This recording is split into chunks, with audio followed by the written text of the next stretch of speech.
This is the book of Isaiah, chapter 14, verse 10, and it reads, All they shall speak and say unto thee, Art thou also become weak as we? Art thou become like unto us? All praises, all power, all glory to Yahweh, Bahashem, Yahushai, Bahashem, Rakaha Kodash, Yahweh being the name of the Father, who the world everybody calls God, Yahweh, meaning He exists. Bahashem, meaning in the name, Yahushai, who the world everybody calls Jesus Christ. Yahushai, meaning He is salvation. Bahashem, in the name, Rakaha Kodash, Spirit Holy. Double honors to the apostles and the elders of Great Millstone who teach one of Ruwell, who taught me this truth. Peace, salutation to the Akyam, the fellow laborers, the hopeful elect, pushing this truth that risketh all lives throughout the four corners of the earth. To the Akwathim listen and learn in sincerity and in truth and in silence, Shalom. Akyam meaning brothers, Akwathim meaning sisters, Shalom, meaning peace be unto you. It's your brother Shimon from the GMS Toronto camp here in Toronto here with another lesson. Right, we'll get right into it. As I was reading this article, The Telegraph, it's an opinion of a journalist. The West must remember how to fight. It may already be too late. Right? And the headline, immediately the scripture came to mind. Isaiah 10, it's like Isaiah 14, the point's in 10, but we'll read from 9. Isaiah 14 and 9, it reads, Hell from beneath is moved for thee to meet thee at thy coming. Right? Hell being a condition. Right? Slavery. Right? Move to meet thee. Meet who? America the Great, Babylon the Great. They're beginning with America the Great, Babylon the Great, but the Edomites as a whole, beginning with their nobles, right? Hardcore slavery for Esau, Edom. It stirreth up the dead for thee, right? It stirreth up the dead for thee. The dead being these other nations. Right now we're seeing other nations, right, being gathered, right, being prepared for the war of Armageddon, Armageddon, gathering of troops, right, which will be gathered in the Middle East, right? We saw this major breaking news yesterday of Iran firing off drones on Israel, right? And we know Israel, according to Scripture, is the least of the flock, which will draw America the Great into war, right? But before all of that, the CHIP, the MOTB, the Revelation 13, verse 16 on down. Even all the chief ones of the earth, right? The kings of these other nations, Putin, the leader of Iran, Kim Jong-un in North Korea. It hath raised up from their thrones all the kings of the nations. 10th verse. All they shall speak and say unto thee, Art thou also become weak as we? Art thou become like unto us? Right? The scripture in Joel says, Let the weak say I am strong. Let's get that real quick. Right? Babylonians have been notoriously, right? NATO, the EU, America the Great have been notoriously powerful. America being the military hub of the Edomites. Let's get that one in Joel. The weak say I'm strong. So these other nations are ready. Joel chapter 3,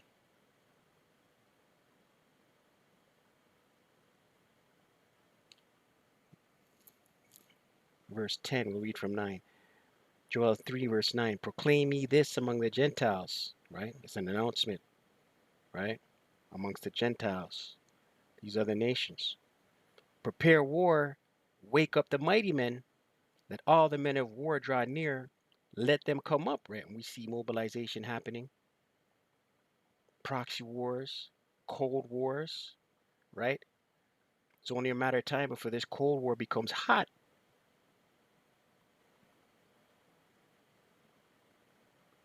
10th verse, beat your plowshares into swords and your pruning hooks into spears, right? Your farming tools, your fishing tools, your uh your pruning instruments to shave trees, agricultural tools, right?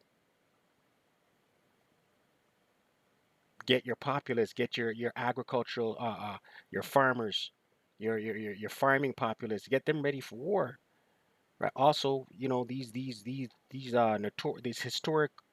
historically third world nations have been known to suppress their working class and dump all their money into their weapons, their technology, their sword. Let the weak say I'm strong, right? So these other nations are looking at Babylon the Great. Let's read this article. The West must remember how to fight. It may already be too late. One of the good things about being a citizen of the West is that since the last World War ended in 1945, most men's survival has not been imperiled by the need to go and fight in massive wars, right? In America the Great, Babylon the Great has become complacent, right? We do not have to kiss goodbye to tens of hundreds of thousands of beloved sons, friends, fathers, or brothers. We have a professional army, are accustomed to relatively small casualty numbers when that army does go into combat, and bar periodic T attacks, we are generally able to get on with the business of living miserably or prosperously, but living. Let's get that scripture in Revelation. Live deliciously. Right? That's America. Babylon the Great. Luxury, right? Not a care in the world. We could. Most powerful military. Matter of fact, let's get that before we go there. Psalms 49 and 11. Right? And this is the mindset of Babylon, America the Great, beginning with their elites, the Edomites, the ruling class elites. They're proud. Psalm 49 and 11. Their inward thought is that their houses shall continue forever. Right? And that's the mindset of these Babylonians. Right? These Edomites. Right? Their houses shall continue forever. And their dwelling places to all generations. Right? And they're going to hand down their estates to their children. They call their lands after their own names, right? And they went forth colonizing and naming everything after after the names of their colonizers, right? They've been doing that since the ancient world. Revelation 18.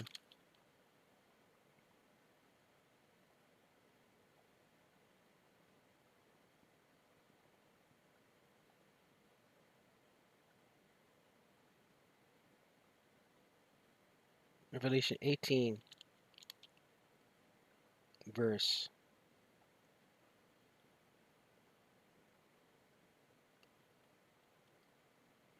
points in 9.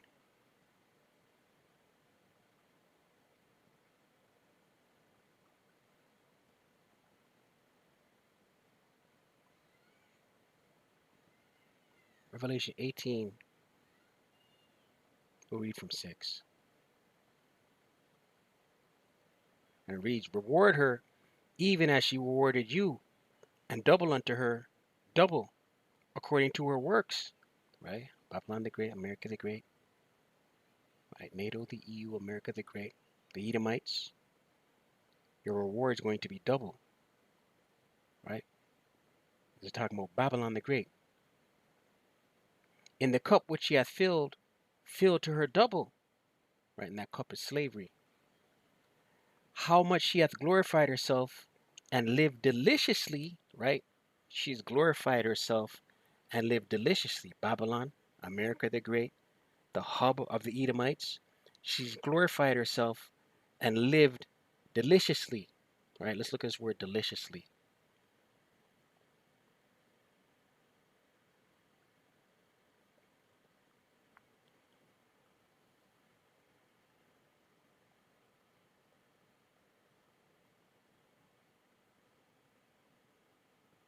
Let's look at this word deliciously.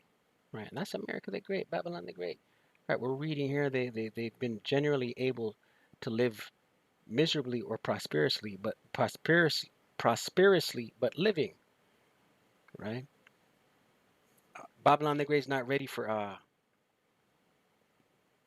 time of old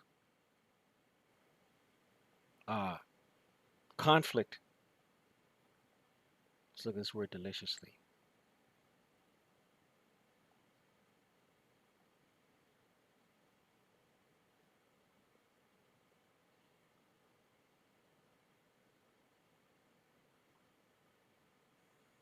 Strong's G 4763, straniao, straniao. Right, to be wanton, to live luxuriously in the Strongs, from a presumed derivative of G4764, to be luxurious, to live deliciously, right? And these Babylonians are not ready for heavy adversity. They're not ready for food rations. They're not ready for bread lines, okay? They're not ready for air sirens going off in the street saying shelter, seek shelter. Revelation 11, verse 7, once again, how much she hath glorified herself and lived deliciously, so much torment and sorrow give her, for she saith in her heart, I sit a queen, and am now widow, Salaki, and am no widow, and shall see no sorrow, right? And that's the mindset of these Babylonians, right? They're not going to get touched, right? Our military is the greatest on the world, in the world, right? Let's continue. Less lovely is the corollary of this comfort. Let me look at this word corollary.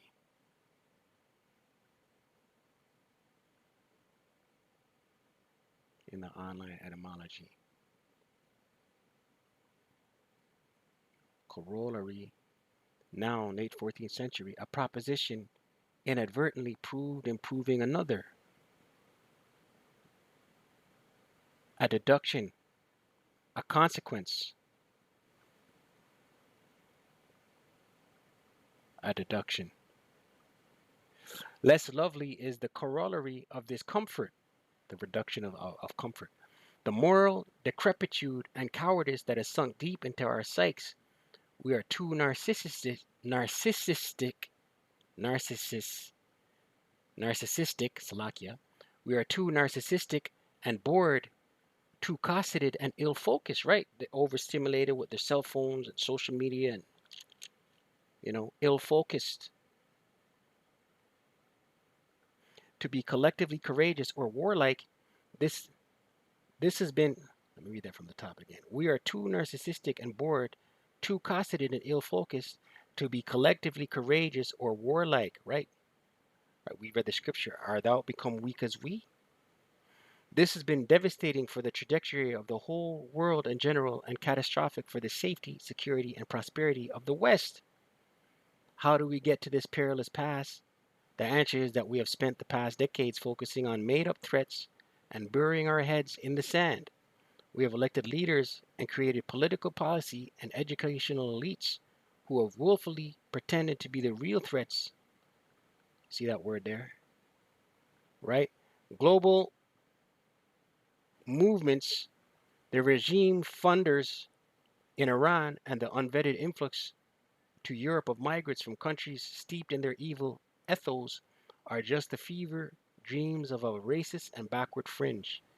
In so doing, we have picked apart the rationale of robust defense, which sometimes involves the need to attack and to die in doing so. By discrediting Western interventionism and military might, we have not made the world a nicer, cozier, more just place. We have merely given a green light to monsters happy to die if it means killing more for us. And so Israel enters yet another month of bombardment from T groups on all sides, with a dwindling number of hostages still alive in Gaza, and anti displays getting bolder every day in Britain and the US. I find that my patience is at an all-time low for the folks' astonishment and passive consternation at the prospect of Iran a rogue state on the brink of being a nuclear power. And listen, they got arrows already, directly attacking Israel.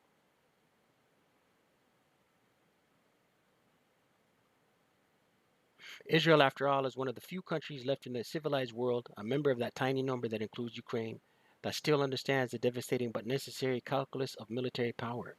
The chain of events that would follow any assault by Tehran would begin with a sturdy and one expects devastating military response, right? And the gathering of the troops, right? Revelation.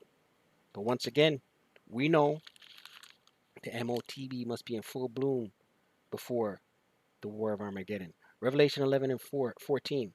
The second woe was past, and behold, the third woe cometh quickly, right? The third woe. The second woe being World War II, the third woe being World War III, right? Another scripture just came to mind.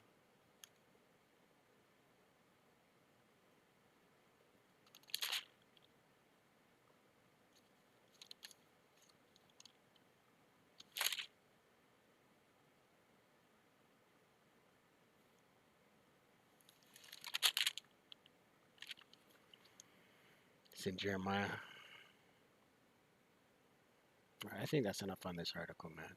The point being, Babylon the Great has become weak as we, right?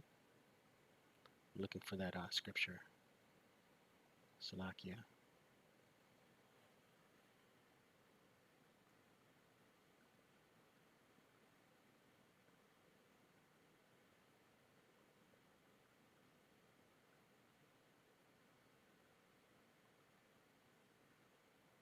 Salakia.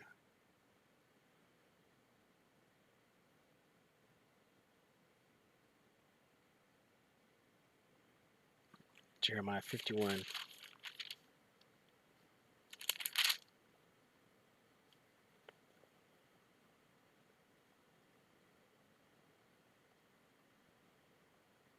Verse 46, and it reads, "And lest your heart faint," right? And the men of the Lord, their hearts are not going to be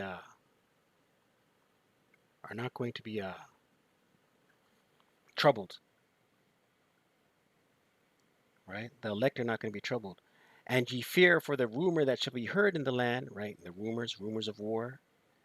"A rumor shall both come 1 year, and after that in another year shall come a rumor," right? These rumors of wars, they come in like every few weeks. There's a new every 6 months there's a new uh, uh,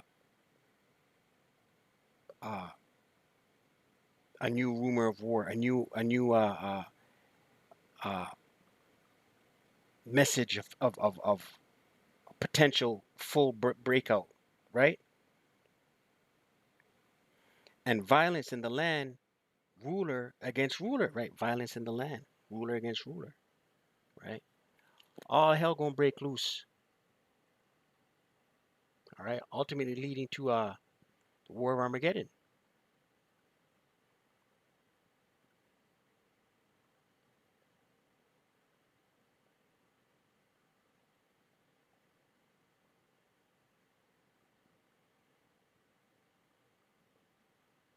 Look at this right here. "We seem to have done our best to defang our military, whittling down the appeal of our armed forces, so that even many of those who do apply end up giving up before even getting a basic training because recruitment is so rife with delays.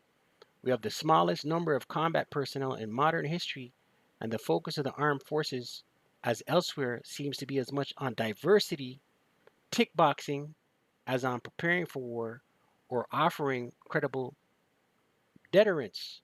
Salakia.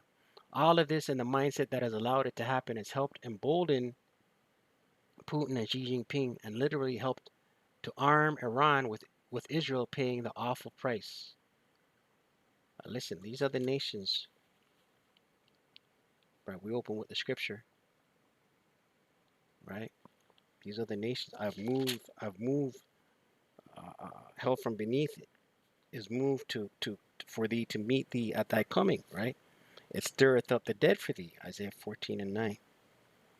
"Even all the chief ones of the earth, It hath raised up from the thrones all the kings of the nation, right? These are the nations are looking at, you know, these are the nations are ready, right? The Lord's putting the Spirit on them, right? To be emboldened. Obadiah 1 and 7, verse 6. Obadiah 1 and 6. How are the things of Esau searched out? How are how are his hidden things sought up? Right? And he's being exposed. The Lord Yahweh Shai, via the mouths of the prophets, is exposing Esau, Edom, right? Via the mouths of these Edomite truthers, they're being exposed. Scriptures say, I shall cause thy tongue to fall upon thyself. That's these Edomite truthers speaking out against Babylon the Great. Obadiah 1 and 7. All the men of thy confederacy, right? Your allies, America the Great, the allies of America, Babylon, have brought thee even to the border. The men that were at peace with thee have deceived thee, right? The men that were at peace with America the Great, right? And prevailed against thee. They that eat thy bread have laid a wound under thee, right? They that eat thy bread, the foreign aid, the packages, the billions of dollars being sent out to in foreign aid to these other nations, right? It says, they that eat thy bread have laid a wound under thee. There is none understanding in him, right? And the demise, the collapse of Babylon, America the Great, it's happening in real time, man. Right? It's happening in real time.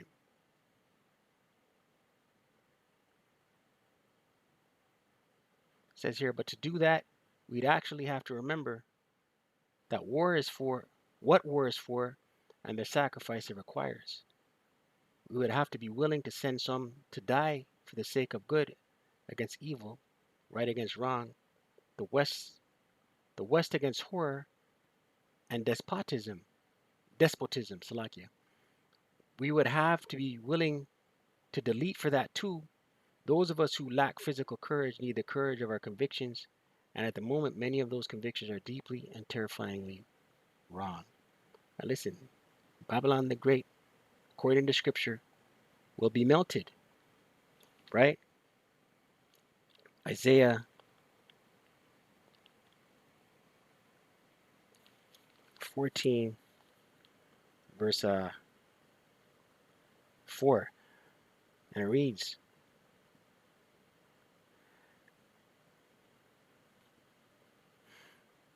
verse 3, and it reads, and it shall come to pass in the day that the Lord Yahweh Bashem Yahushai shall give thee rest from thy sorrow, and from thy fear, and from the hard bondage, right, the Israelites, wherein thou wast made to serve, beginning with the elect on this side, that thou shalt take up this proverb, right, because the elect are going to be delivered. 2/3 are going to die on this side, right? All Israel ultimately shall be saved, but the elect will be delivered on this side. Verse 4, that thou shalt take up this proverb against the king of Babylon, and say, how hath the oppressor ceased? The golden city ceased, right? America. Here's the point. Verse 5, the Lord Yahweh hath broken the staff of the wicked and the scepter of the rulers, their rulership, right? It's a great reset. This is the great reset, right? This is the great reset. The breaking of the scepters, the scepter of the rulers, right? Kings, in the ancient world, kings would have scepters, usually made of gold and diamonds, right? And they would hit people upside the head with it.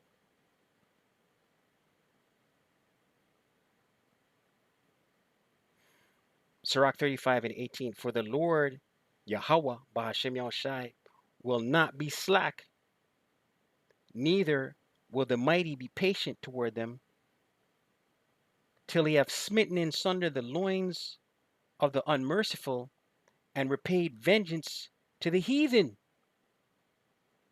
till he have taken away the multitude of the proud, and broken the scepter of the unrighteous. So with that, call Allah Yahweh Bahashem Yahushai Bahashem Rakaha Kodash. Double honors to the apostles, the elders of Great Millstone who teach one rule well. Shalom to the hopeful elect.